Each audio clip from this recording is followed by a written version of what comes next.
5 years ago, I walked into a room to lead for the first time, and I was absolutely raring to go. I had all my frameworks ready, all my notes, because I was just off the MBA, and I was always ready for this. I was leading people some of them were double my age. Some of them had more years of experience than my age, but I was super excited. And then reality hit, and all those frameworks, they lasted for 6 minutes. I want to speak to you guys today about what replaced it. But before that, I just want to talk a little bit about my background. So I grew up in India and I went abroad for my higher studies. I come from a family business background.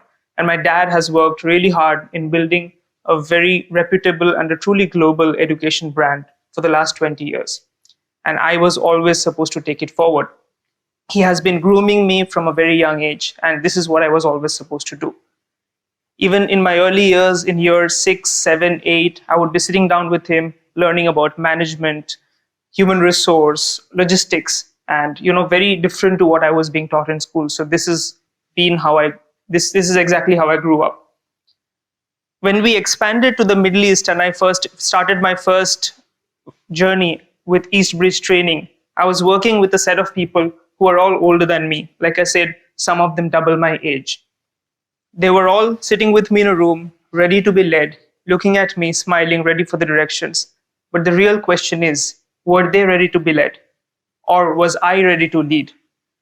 I want to spend the next 12 minutes now talking about my journey, the myths that I started this journey with, how hard they got busted, and really all the learnings and unlearnings I had. Because that is where I believe the first spark lives. The first myth that I want to speak about, that being in a family business means you're handed the keys. And I think this is a conception that all of us have about family businesses, right? That family business kids are privileged, they're entitled, and they just behave like they belong there. In fact, for some of us, family business is like the crazy rich Asians. You take private jets all the time and you have caviar for lunch and dinner. That's how Hollywood has created the impression of family business for us. But that's really far from the reality. When my dad started the organization, he had nothing to lose. He was open to all sorts of experimentation, and he did a fantastic job building a great organization with a fantastic set of people. When I inherited it, I was handed pressure. Pressure of living up to my family's expectations, pressure of living up to the people's expectations who I was working with. Because the organization had already reached a certain point, and I was only supposed to take it forward. So it was really different for me when I took this situation over. In fact, I still remember in my early days, I would be caught up and I would be, called off by a lot of my senior managers when I was making some presentation about some strategy. And they would always question where I was getting to. And I always had two options. One is to take out my degrees and my experience and back my strategy with those really degrees which nobody cared about apart from myself. And the second one was the more difficult option, but the one that I often deployed, is to tell them that please help me out. Tell me where I'm wrong. Please tell me what I'm missing. And trust me, this always worked. Nobody ever took advantage of it. Everyone were really kind in helping me understand where I was wrong. And collaboratively, we made some amazing decisions which really helped the organization grow as well. As soon as I moved my last name out of the table and added a question mark there, I was respected. I was respected a lot, and the room's entire energy shifted. I didn't earn respect because I was my dad's son, or not because I, just was the youngest in the room trying to make a name for myself. I think I earned respect because I was willing to be wrong first. That was a spark. The second biggest myth that I want to talk about, and this is something that I hold very close to my chest as well. Transformational leadership works on everyone. And this is something that I was taught in the MBA. And anybody who has been anywhere close to a business school knows that this is MBA's favorite subject, transformational leadership. We spoke a lot about, how you can inspire your team to get the best out of them. We had so many case studies and interactions regarding this that it was almost drilled into our minds. And I was really very moved by this whole idea of transformational leadership. In fact, throughout my MBA journey, I was binge watching my favorite TV show, Ted Lasso.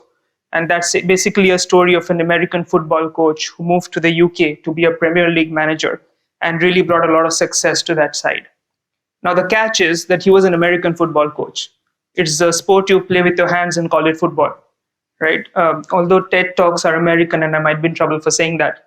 But the whole catch was that he managed a sport which he had no idea about, but still got a lot of success just through his transformational leadership, because he managed to get the best out of his players.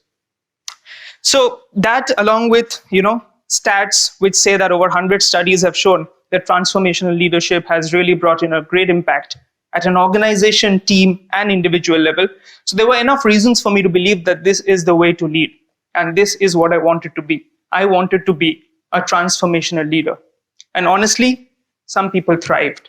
It was amazing because I could really get some people, their visions and the company's visions on the same page, show them where they can be in the organization, and they really went out of their way to have some amazing success for our organization. But for some, it didn't work at all. They took me for a ride. They started taking advantage of my generosity, of me being kind and trying to help them out. There's one thing the MBA did not teach me, but it should have, that not everybody wants to be transformed. Some people just want to be paid. Some people are not having a great day, so they just want you to get out of their way. And some people will definitely take advantage of your generosity. Not because they're bad people, but if you leave the door wide open, somebody's ought to walk past it. The only thing that works for everyone is translation. When you're able to translate your leadership into their language, that is when they understand. People who want transformation gets transformation. If you want structure, you get structure. If you're not doing well, if you're going through something, you get patience, you get space. And if you are really taking advantage of your leader, then unfortunately, you get experience of consequences. So that was my second biggest learning, that not everybody deserves the same version of you. The final myth that I want to bring is that if they are nodding, they agree. And again, this is very tied to my experience of leadership. When I started taking care of things and started leading some of the projects completely on my own, there were a lot of meetings and discussions about different things, and I would really often see people nodding their heads, smiling with a yes boss attitude. And I felt pretty good as well, because I thought my communication was clear, they were understanding what I'm talking about. Until the time they actually went to the desk and deadlines were missed, targets were missed, and I kept hearing people asking the same questions that we've discussed about time and time again in these meetings itself. So again, I started questioning myself. Am I not giving people the space to really ask questions, to really give some feedback? Because everybody seems pretty happy with whatever I'm saying, but the results are really not aligned with that. So another story, we were launching a new product, and we often as an organization go very heavy on digital when it comes to client acquisition. So we were launching a new product, and we had a very fruitful meeting, or what I thought was fruitful meeting, on how to get this product into market. And we spoke about our digital strategies. We had all the marketing and sales guys in the room, and everybody seemed quite happy. They all knew what needs to be done, and they nodded. And I thought, yeah, we're on the right page. We're on the right track. But I asked one of my senior marketing managers to stay back. And when everybody left, I asked her that, what do you feel about this? She said, yeah, it looks pretty good. We've done it in the past, and I think we are on the right track. We'll do it properly. But then I asked her, but what is your opinion? And then she asked me back, do you really want to hear my opinion? I said, yes, absolutely. And then what she said, it kept me stunned. She told me, this is a horrible idea. You're trying to go digital with an audience who is not even on digital. We need to go down to schools, we need to go down to colleges, and we need to speak to students and build awareness. And that's where your product will actually work.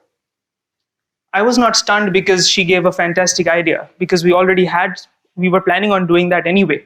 But I was stunned because why did she not bring it up when we were having the meeting with everybody in the room? And that brought me to one of my next and one of my biggest learnings as well, that compliance is not consent. Just because people are nodding does not mean that they agree with you. And you are not even a leader if you have not earned the right to hear a no. You're not even leading if you do not create a space where your team can be free and disagree with you, because that is where the real learning begins. In fact, right after this experience, I actually rolled out an anonymous feedback form about my leadership style. And I sent it out to everybody in my team, and I got some very interesting responses. That's the reason why I wanted to keep it anonymous as well, because some of the feedback I got was really eye-opening, and I'm still working on them, trying to be better and better myself. I think customized leadership is not as simple as just a LinkedIn post on emotional intelligence. It's a lot more than that. It's actually a full-time job of spending time with everybody, understanding their backgrounds, their insecurities, fears, what they're really going through in life, and trying to help them out, trying to put them in a position where they can be the best version of themselves.